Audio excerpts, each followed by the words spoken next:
Yes! Hello! My vlog for today's video ay magluluto po tayo ng pakbet. At ayan po yung ating mga ingredients, sibuyas, bawang at kamatis. Ayan po yung ating lutuin for today's dito sa Baguio.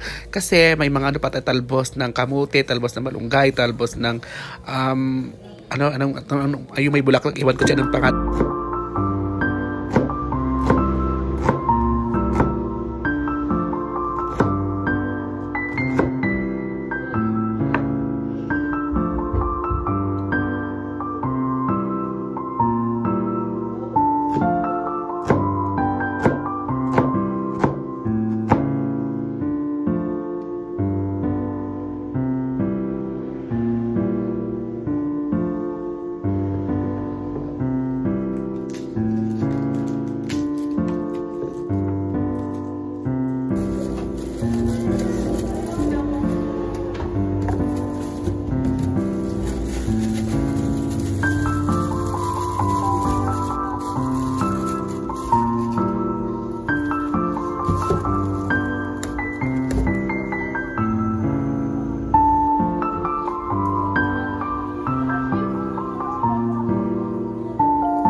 At dito na nga tayo at alam naman natin ang proseso paano magluto ng pakbet.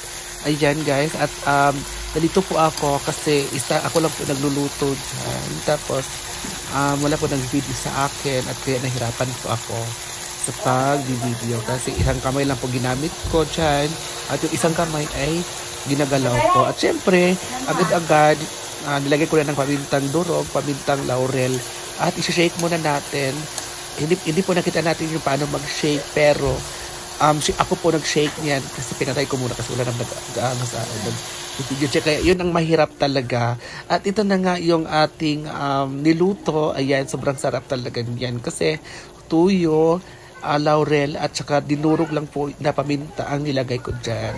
At sinishake ko, habang sinishake ko malapit na po siya maluto. At ito na nga, nagtutubig po siya kasi iwan ko bakit siya nagtutubig kasi yung gulay talaga ay hinugasan ko. Tapos, syempre, may tubig-tubig din konti at yun, siguro. So, ayan na guys ha. So, sobrang sarap guys. At dito na nga tayo ang finished product po natin. Ayan guys, ang sobrang sarap talaga at umuusok pa talaga sa sarap. Diba, ganyan talaga ang pinakamasarap na pakbet na luto ko pag ako ang magluto. At may laurel pa talaga yan. Sobrang sarap guys. Bye! Hey guys! Good evening. So dito tayo ngayon, kasi di ba nagluto tayo ng pakbet. Ayan yung ating niluto at ito yung ating tilapia prito, di ba? So by the way mga momshi, kung gusto ko muna i-congratulate si Mama Sita kasi wala ako doon. Sayang, wala ako doon sa kanyang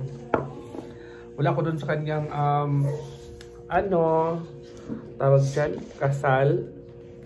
At si Mama Sita ay ikinasal na po. Bukas pa yung kasal niya. At marami nagtatanong sa akin bakit hindi ako umuwi kasi kasal lang.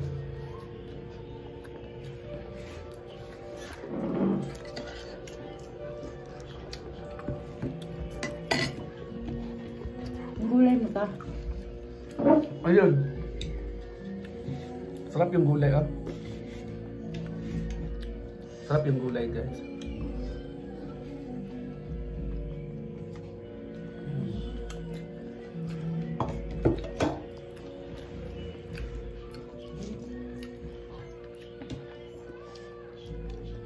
Ang saya ni Mama Sita ngayon kasi ikinasal siya ulit sa kanyang bagong boyfriend. Si Kuya Jun.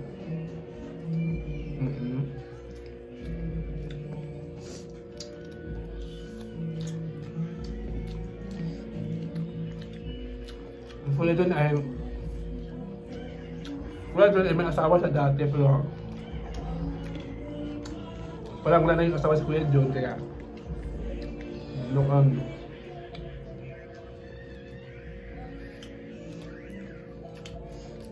ano yun, sa pari ka kasal? hindi. Civil lang? Kinahal sila isang civil lang po siya kinasal.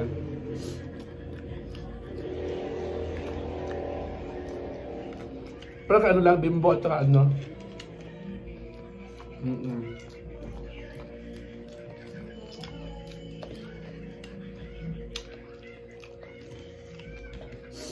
Alam niyo, sobrang blessed si Mama Sita kasi andun si Brenda sa mga supportan. Ginawa talaga ni Madam yung kanyang papel para maging mapay yung mama niya. At kasi naman natin paano nag-effort si Brenda sa kasal na kanyang mother.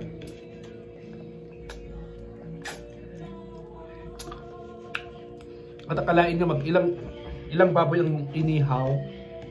10 baboy. Kakatayin? Dami naman. Ang dami, diba?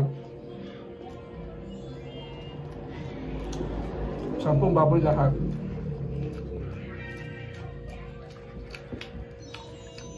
At alam niyo paano, sobrang saya ni Mama Sita. Kasi Mama Sita kasi dati may jowa. Yung jowa niya ay Judin pangalan, taga Bisaya din yun, taga Iloilo ata or Cebu. Hindi wala sila kasi yung ex na dati na jowa ni Mama Sita is si Jun Siloso. Tapos trabaho siya sa Manila. Security dati. Hindi pinalad kaya naghiwalay.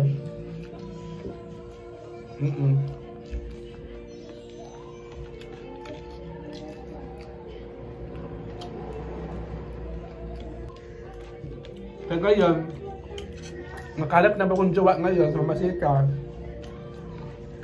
Judy ang pangalan. At bilib na ako sa mga anak ni Mama Sita kasi masaya sila sa mga ginagawa ni Mama Sita na may kaswa ulit. Kaya sobrang kaya talaga ni Mama Sita ngayon. Bukas pa yung kasal. Hindi ka na lang talaga. Hindi ba? So ayan, congratulations talaga kay Mama Sita.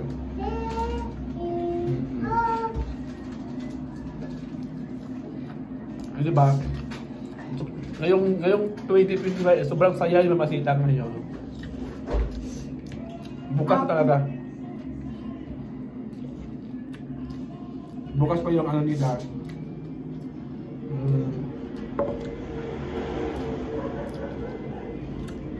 Kasalan. Sino pa namang ina ngayon na hindi masaya sa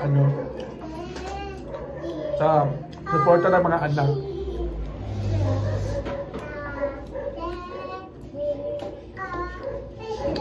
Si Kuya Jun naman din, may mga anak din naman, kaya sumusuporta din yung mga anak ni Kuya Jun sa kanilang ama. Kaya alam din naman natin na sobrang saya din ni Kuya Jun ngayon.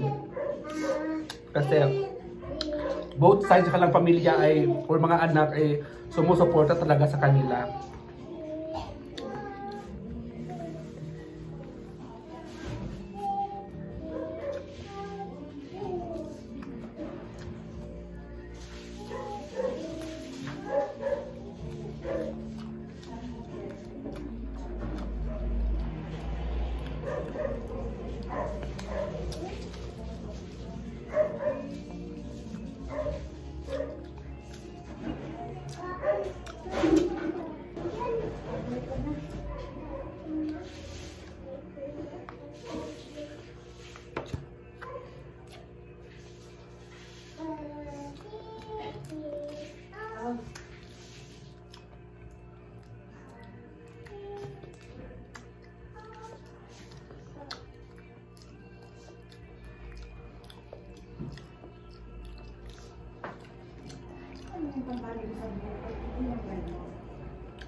Anak ni Kuya John ay ano, tatlo po yung anak niya, Kuya John.